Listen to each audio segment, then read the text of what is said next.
Hello అండి. ఇంకా ఈ పూజా మందిరం అయితే చూసేయండి. ఇంకా మా అక్కయ్య వాళ్ళ పెద్ద అబ్బాయి అండి, అతనే చేపిస్తాడండి. ఇంటీరియర్ డిజైనింగు క్లోజప్ 59 సెట్ ఏదో ఉంటుంది. ఇంకా మా అబ్బాయే చేపిస్తాడండి వర్క్స్ అయితే. ఇంకెవరికైనా కావాలన్నా కానీ చేపిస్తాడు. ఇంకా పూజా మందిరం అయితే ఇలా చేసుకున్నారండి. చూడడానికైతే లుకింగ్ చాలా బాగుందండి. వాళ్ళ ఇంటి ఇలవేల్పు అయితే వెంకటేశ్వర స్వామి అండి, తాండ్రాల వెంకన్న.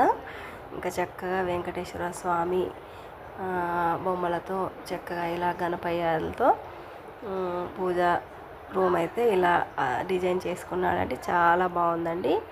ఇంకా డ్రెస్సింగ్ టేబుల్ లుకింగ్ కూడా చూసేయండి, అది కూడా చాలా బాగుంది.